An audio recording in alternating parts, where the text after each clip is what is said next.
Ora viva, estamos de volta para mais uma edição do Que é Feito de Si, na rádio Covas da Beira, e desta vez damos voz a alguém que já cuidou da segurança de muitas das pessoas que vão ouvir o registro desta conversa com José Flávio Martins, que durante 35 anos esteve ligado à Corporação de Bombeiros da Covilhã, um homem subejamente conhecido no território pela sua intervenção cívica, sobretudo pelos anos de carreira no socorro e dando cumprimento ao lema Vida por Vida. José Flávio, como é que é este regresso?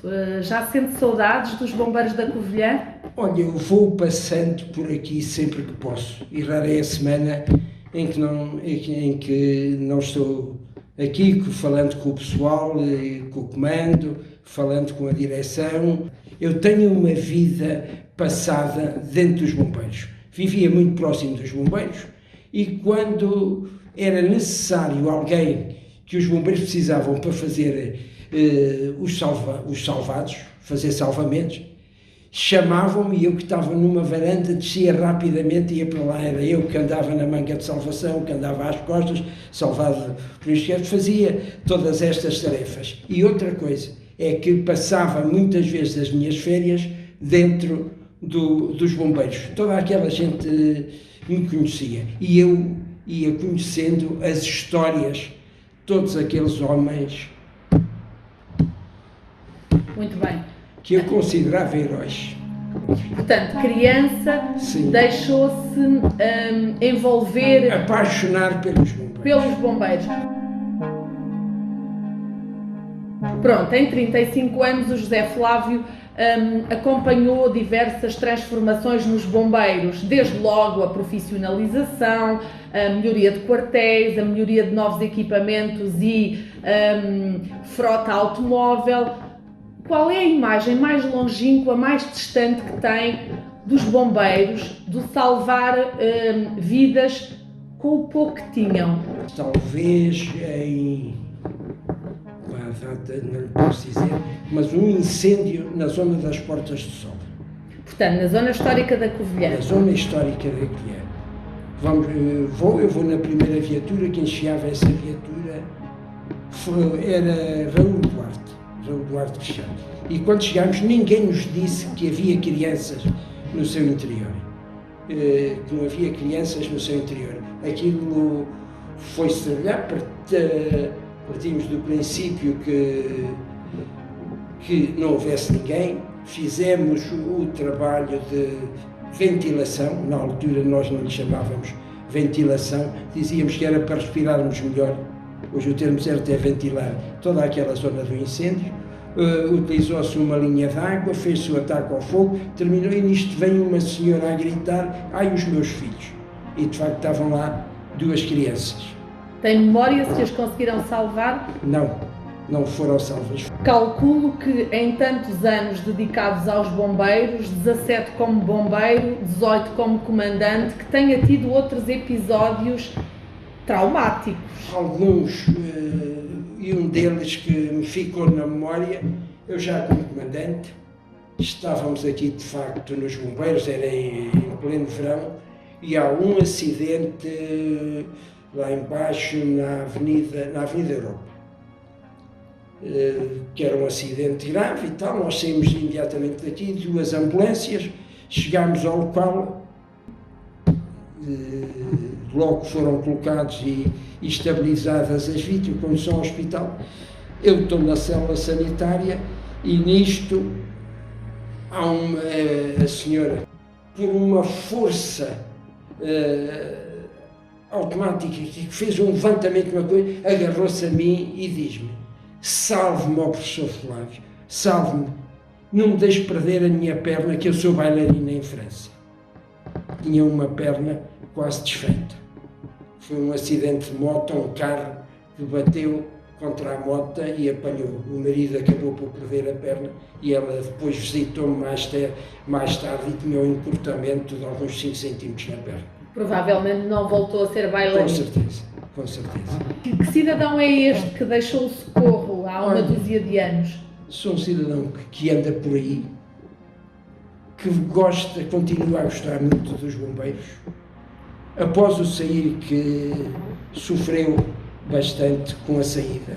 Sim, eu queria perguntar-lhe, porque na pesquisa que fiz para esta conversa, percebi que quando saiu daqui, saiu desgostoso.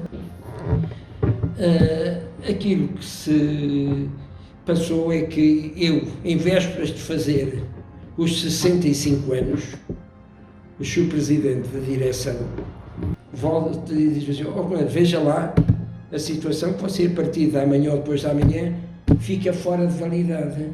Ai, fico fora de validade. Então, boa tarde, eu saio hoje mesmo. E saí. Saiu magoado. Saí magoado. Que eu não merecia uma saída destas.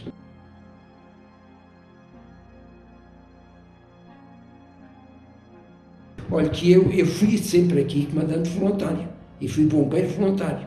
E após me ter aposentado, eu entrava nesta casa às 8 da manhã.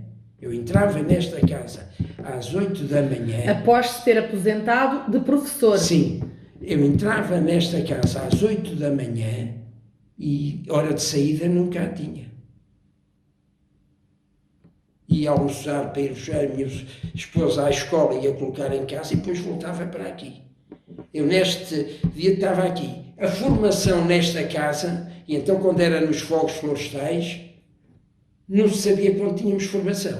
Eu encontrava aí um grupo que estava aí piquete e diz: epá, formação, hoje vamos trabalhar com tiro de flores, hoje vamos trabalhar com gente, com guinchos, hoje vamos ali para a casa da escola deitar-lhe o fogo, vamos trabalhar nisto, hoje vamos fazer grande ângulo, hoje vamos fazer salvados assim e assim. Era isso. Hoje vamos ver o material. Porque uma maior, eu tinha um óbito terrível nesta casa, que era a formação. Eu queria muita formação. Isso estava no seu ADN como mestre, como professor, não é? E eu dizia isto, é que bombeiro que não sabe, não salva, nem se salva.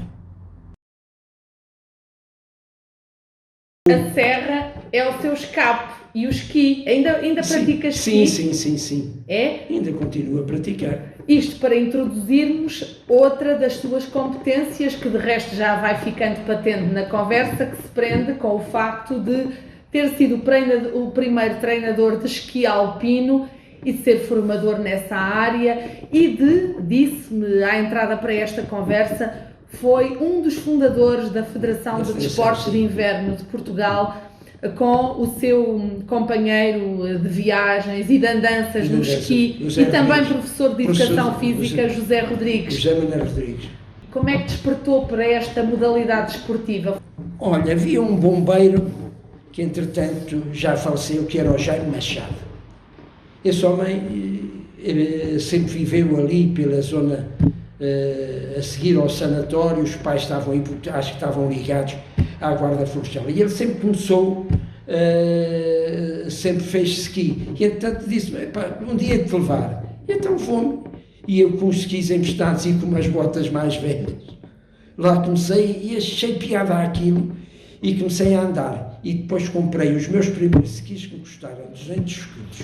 Olha, e a Federação de Desportos de Inverno de Portugal é hoje uma coisa, tem uma dimensão maior, desde há uma meia dúzia de anos, não é? Tem uma visibilidade, uma notoriedade. O Pedro Farromba foi o grande mentor disto tudo. O Pedro também começou logo a trabalhar com ele como vice-presidente, ou assim, e sempre é uma federação que tem trabalhado uma coisa incrível. Hoje, antigamente fazia-se o ski, hoje faz-se o ski, o curling, a patinagem, o ski de fundo. Olha, só não tem o ski acrobático e o salto, acho eu. De resto. José Flávio, aos 77 anos, o que é que ainda lhe falta fazer?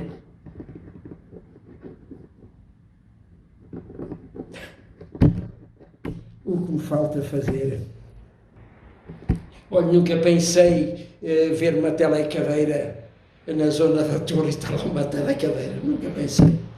Não sei, talvez para pouparmos mais a serra, para estimar mais a serra, haver algo mecânico entre os piornos e a Torre para não danificarmos tanto a serra. O que é que faz falta à Covilhã? Aos olhos de alguém da segurança, do desporto, do ensino? Olha, os covilhanenses serem mais unidos. Não são unidos. Epá, eu digo uma coisa, nós somos aqui um pedaço, olhamos muito para dentro, devemos ser mais expansivos e ter vistas mais longas.